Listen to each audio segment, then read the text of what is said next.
My mom was snooping through my fiancé's things. But the truth she uncovered shattered my world. I'm 28, and I've always been someone who trusted people easily. Maybe too easily, looking back. I come from a family where loyalty is supposed to be sacred, where we're taught from birth that blood is thicker than water and family always comes first. That's why when my fiancé, Derek, and I got engaged after 2 years of dating, I was over the moon.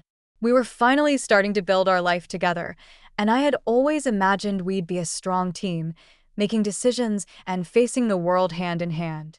The proposal had been perfect, a quiet evening at our favorite restaurant, followed by a walk through the park where we'd first met. Derek had gotten down on one knee next to the fountain where we'd shared our first kiss. Everything felt right, like all the pieces of my life were finally falling into place. Things started to unravel after I moved in with Derek. We were in the midst of planning our wedding, picking out color schemes and venues, tasting cakes, and creating guest lists. Everything seemed to be moving smoothly. Or so I thought.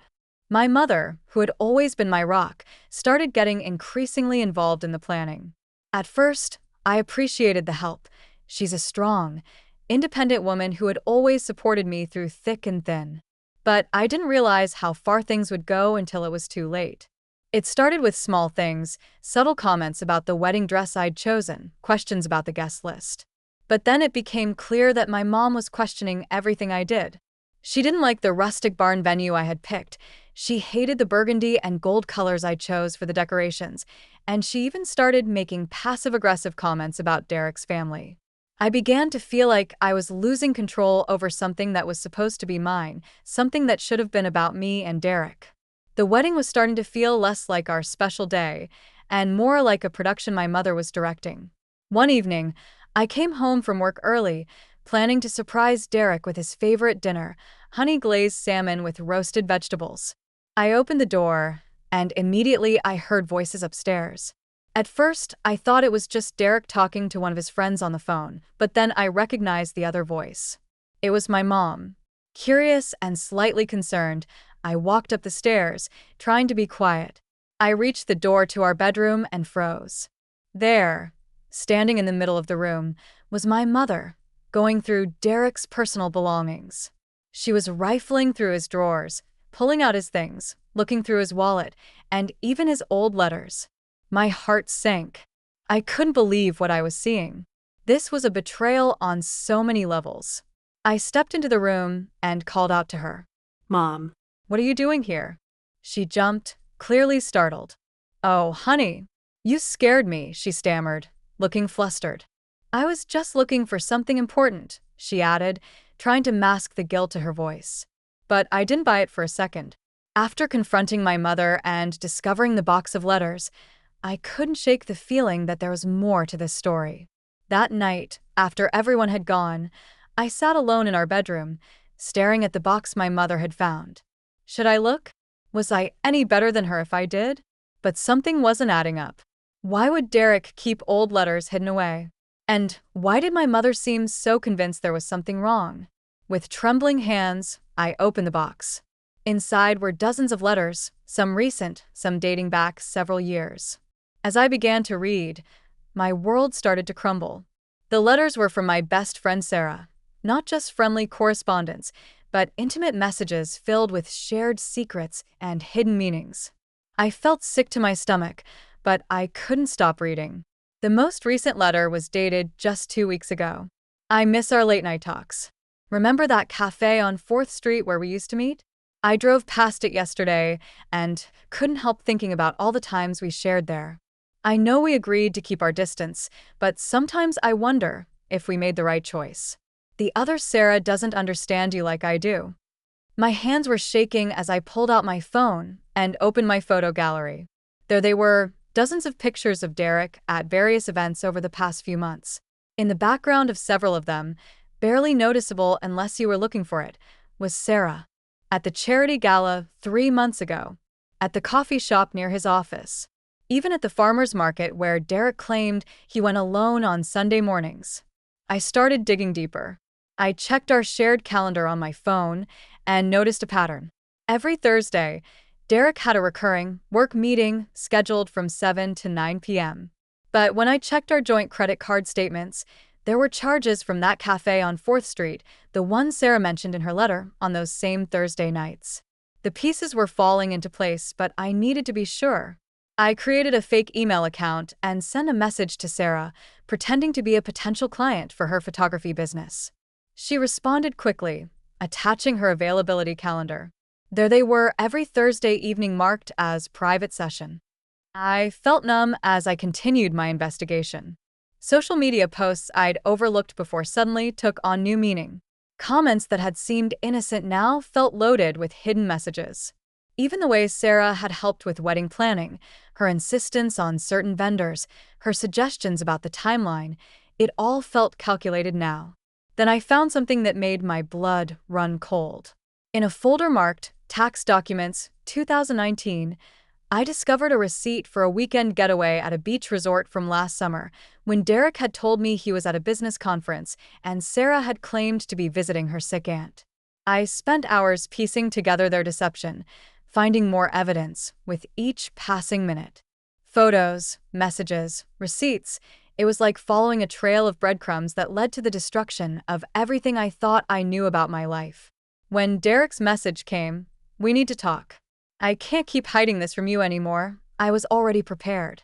I had spent the night compiling everything I'd found, organizing it chronologically, building a complete picture of their betrayal. But nothing could have prepared me for the next day. When I met Derek at our usual coffee shop, he looked nervous, guilty. He sat down beside me and sighed. "I'm so sorry. I never meant for this to happen," he began. I let him talk, let him try to explain himself, let him think he was controlling the narrative. He told me about his history with Sarah, about how they'd reconnected recently, about how he never wanted to hurt me.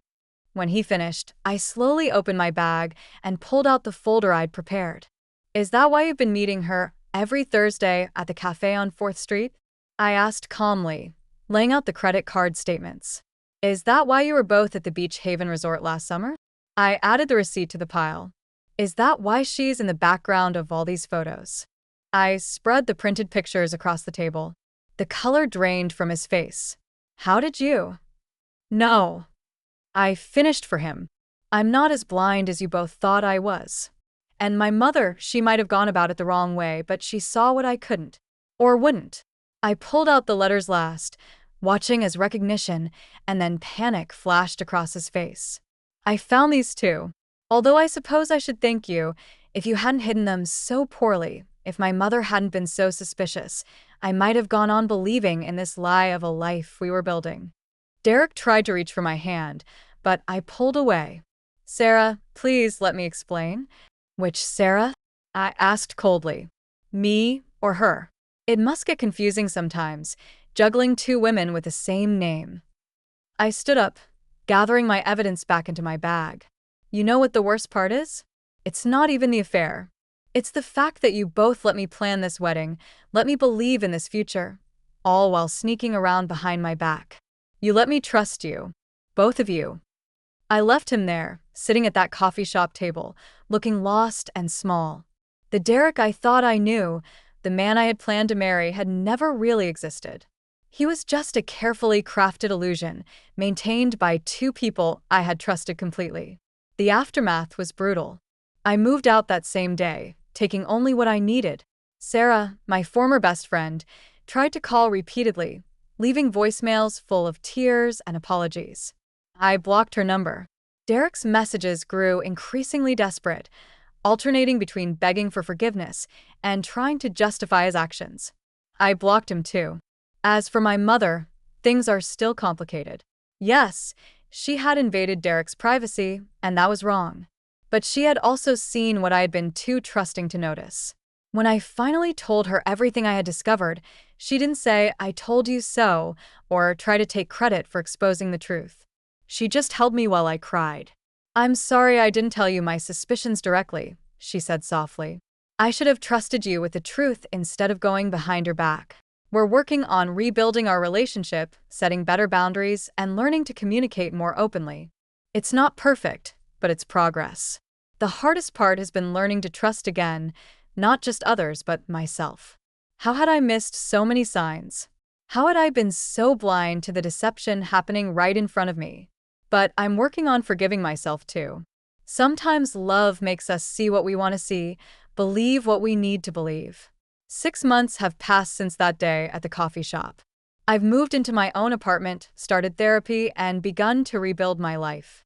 The engagement ring sits in a drawer, a reminder of lessons learned the hard way. Sometimes I think about selling it, but I'm not ready yet. Maybe someday it will feel like just another piece of jewelry instead of a symbol of everything I lost. I've learned that while betrayal breaks your heart, it can also open your eyes. It can teach you about your own strength, about the importance of trusting your instincts, and about the difference between loving someone and letting them take advantage of your love. The road to healing is long, and while the truth came to light in the most painful way possible, it set me free from a life built on lies. Sometimes, the people you love most can hurt you the deepest, but I've learned that my self-worth is more important than any relationship built on deception. Looking back, it's strange how life can change so quickly. One moment, everything seems fine, everything falls into place, and the next, the world is turned upside down. It wasn't just the act itself, it was the aftermath, the lies, and the way everyone around me handled it. And it all started with a single decision I made, trusting my mother. Now, I'm focusing on rebuilding my life, one day at a time. I'm learning to trust myself again, to listen to that quiet voice inside that says something isn't right.